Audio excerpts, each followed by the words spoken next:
Hola, soy la psicóloga Abigail y les doy la bienvenida a este espacio de reflexión. El día de hoy hablaremos del efecto Pigmalión y para poderles explicar qué es el efecto Pigmalión les voy a hablar un poquito de cuál es la historia y la investigación que hay detrás de este término. En 1960, un psicólogo americano que en ese momento estaba haciendo investigación sobre las expectativas y la realidad, Rosenthal, era un psicólogo muy importante porque estaba determinando cómo las expectativas que nosotros tenemos acerca de la realidad también nos llevan a ajustar ciertas conductas para que la realidad se cumpla. Junto con todo este auge de saber cómo nosotros construimos la realidad, se unió una directora escolar, Jacobson, para hacer una investigación mucho más amplia y poder determinar qué tanto las expectativas también influyen en esta parte en cómo nos comportamos. Así que decidieron diseñar una investigación que la primera etapa inició al inicio del ciclo escolar con un grupo de alumnos, con una plantilla de alumnos de aproximadamente 300 alumnos, a los cuales decidieron aplicarles un test de inteligencia para medirles el coeficiente intelectual. Cuando ellos hicieron el análisis de todos estos resultados, encontraron que era una población muy homogénea y que la mayoría de ellos había obtenido casi los mismos resultados. O sea que entre estos alumnos no había grandes resultados o respuestas sobresalientes o resultados sobresalientes, sino que era un grupo muy homogéneo. Con toda la intención, ellos decidieron manipular un cierto número de reportes, así que eligieron un número determinado de alumnos y alteraron los reportes de la evaluación, dando resultados sobresalientes a este pequeño grupo de alumnos, con toda la intención de que estos reportes fueran expuestos o dados a conocer a los alumnos que en ese momento, a los maestros que en ese momento iban a tener a cargo la formación de dichos alumnos en la parte académica. Y dentro de este reporte, pues obviamente exaltaron las grandes capacidades cognitivas y de aprendizaje que estos alumnos tenían, elevando las expectativas que los maestros tenían con respecto a ellos, haciéndoles entender que iban a ser alumnos que iban a poder aprender muchísimo de ellos y que se les podía exigir mucho debido a esta gran capacidad intelectual. Ellos dejaron correr todo el ciclo escolar y ellos simplemente esperaron para, posteriormente concluido el ciclo escolar, hacer toda una serie de observaciones y volver a aplicar este test. Hicieron lo que nosotros en psicología llamamos el post-test. Y para la sorpresa de ellos, una vez aplicado este test masivo, encontraron que muchos de los cambios que habían obtenido en resultados, porque en esta ocasión sí se encontraron resultados diferentes, encontraron que los datos habían modificado justamente con el grupo de alumnos que ellos habían elegido de forma aleatoria para asignarles estas aptitudes sobresalientes. Y estos chicos habían justamente aumentado su puntaje en la parte de coeficiente intelectual a partir de las pruebas que ellos habían aplicado.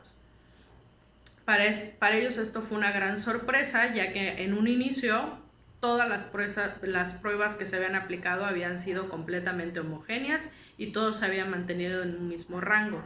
Pero ¿qué había pasado entre el inicio y el fin del ciclo escolar con estos alumnos que había hecho que sus puntajes aumentaran de forma drástica en una prueba de inteligencia?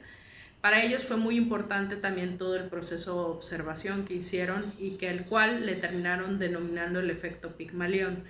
Ellos eran conscientes que habían asignado una serie de características o de aptitudes sobresalientes a este grupo de chicos sabiendo que no contaban con ellas. Pero esto era sabido por ellos, no era sabido por los maestros. Entonces, en este análisis que ellos hicieron, terminaron descubriendo que cuando los maestros fueron informados de estas aptitudes sobresalientes, también las expectativas de los maestros aumentaron y por lo tanto también hubo una serie de ajustes conductuales que los maestros hicieron con respecto a este grupo de alumnos. Entre ellos detectaron que los profesores, los maestros, fueron más pacientes en relación al proceso de aprendizaje con estos alumnos y justamente por considerar que eran alumnos más aptos que la norma, entregaron mucho más paciencia, pero también mucho más apoyo en el proceso de aprendizaje, favoreciendo para que ellos pudieran desarrollarse mejor. Entonces, tanto Rosenthal como Jacobson terminaron descubriendo que en el momento en que los maestros fueron expuestos a esta falsa información sin que ellos supieran, ellos fueron influenciados en su conducta para favorecer y también brindar más atención, mayor retroalimentación y mayores apoyos en el proceso de enseñanza-aprendizaje a estos alumnos. Por lo tanto, ellos terminaron determinando que esto se llama efecto Pigmalión, que muchas veces las expectativas que nosotros tenemos con respecto a algo o a alguien pueden llevarnos a hacer ajustes en nuestra conducta de manera inconsciente para que estas expectativas se cumplan. Y esto es algo sumamente interesante, porque muchas veces, sin darnos cuenta, estamos favoreciendo ciertas situaciones, tanto de forma positiva como negativa, para que sucedan en nuestra vida, ¿no? Entonces, algo que nosotros llamamos en psicología es la autoprofecía cumplida también, ¿no? Estas expectativas, el efecto Pigmalión, tiene que ver con el rendimiento de otras personas, pero también tiene que ver muchas veces con esta parte de la autoprofecía cumplida, con nuestro propio rendimiento. Muchos hemos escuchado esta frase de que lo que creas es lo que crees y que lo que crees es lo que creas. Pues sí, tiene mucho que ver, ¿no? En neurociencias, por ejemplo, es el foco de atención. Un ejemplo muy común puede ser aquellas personas que han vivido experiencias negativas, donde tal vez en relaciones de pareja han vivido infidelidad, y se prometen a sí mismos o a sí mismas el no volver a vivir esta experiencia, ¿no? Pero lo paradójico es que siempre terminan con una pareja infiel sin saber las causas o las condiciones que las llevaron a esa elección. El por qué siempre a mí me tocan personas infieles. Y esto tiene que ver también con las activaciones internas. Tanto de forma positiva o negativa, si mantenemos expectativas de que algo puede suceder, esto nos hace centrar nuestra atención sobre esto, ¿no? Es como las personas que le tenemos miedo a una cucaracha y somos los especialistas en llegar a un lugar y encontrar la cucaracha, o incluso que la cucaracha vuele encima de nosotros.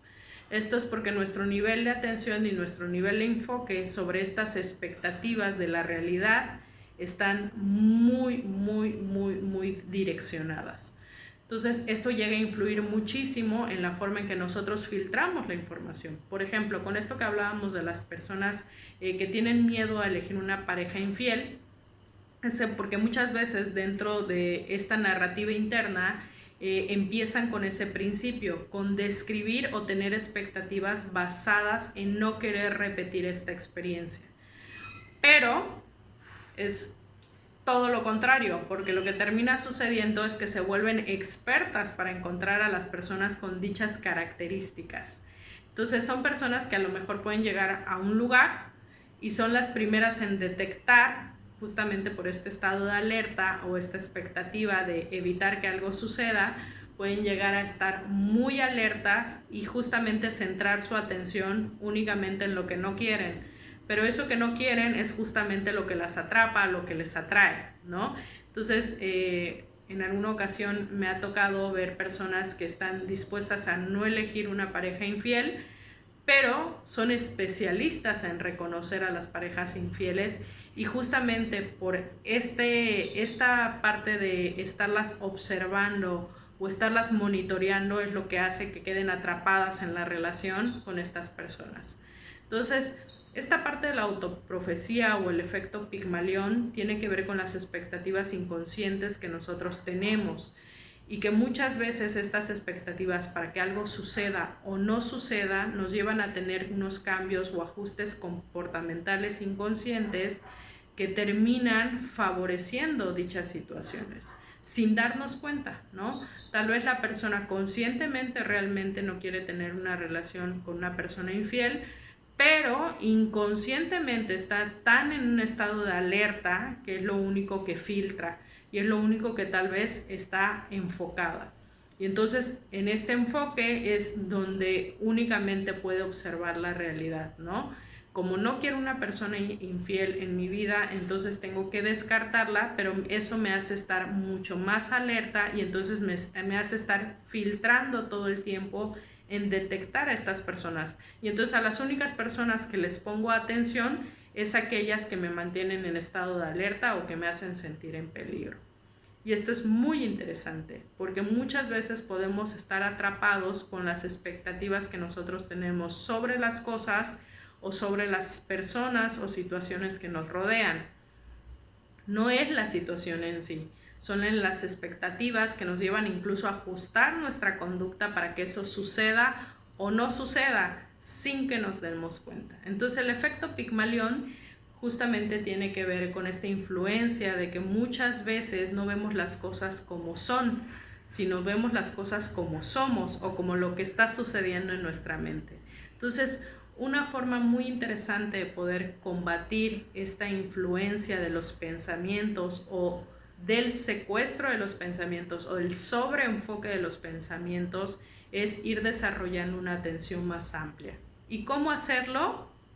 Teniendo entonces esta posibilidad de ver aquello que tal vez por este sesgo estoy descartando, ¿no? Algo que les pido mucho a los pacientes, ok, si sabes que no quieres una persona infiel y ya la describiste, ahora necesito que me describas qué sería una persona fiel para ti y darle las cualidades o los atributos para que tú puedas también desarrollar esta capacidad de filtrar tanto lo que no quieres como lo que sí quieres y entonces puedas tener un aspecto más amplio y también de esta forma tener una mayor capacidad de elección.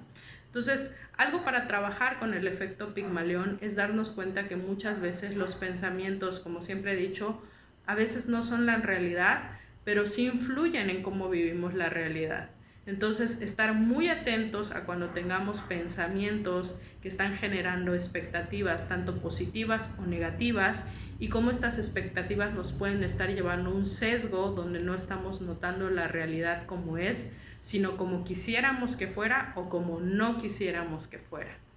Entonces, el abrirnos a la experiencia tal como es nos libera un poquito de esta influencia de quedar atrapados en estas cuestiones cognitivas de rechazo o de aferramiento. Entonces, la invitación justamente para trabajar este efecto Pigmalión o esta parte de la autoprofecía es, ok, si ya te diste cuenta de aquello que te está atrapando o aquella expectativa que tienes, sé neutro en cuanto a tus expectativas. Permite también que lo que no alcanzas a ver en este momento, aquello que no quieres ver, también esté presente para que tengas un enfoque más amplio, ¿no? Entonces, este es el desarrollo de la atención plena, ¿no? Darnos cuenta cómo muchas veces quedamos atrapados en pensamientos o en expectativas, pero estamos rechazando una parte de esta realidad, ¿no? Cuando quiero que algo suceda, estoy rechazando lo que no quiero que suceda, pero también cuando quiero que algo no suceda, estoy rechazando tal vez lo que sí quiero que suceda. Entonces, tener en cuenta esta dualidad es algo que nos puede ayudar para salir del efecto Pigmalión o de las expectativas que nos pueden llevar a secuestrarnos de la realidad y vivirla tal como son, sin estar atrapados en esta parte del aferramiento. Muchas gracias, buen día.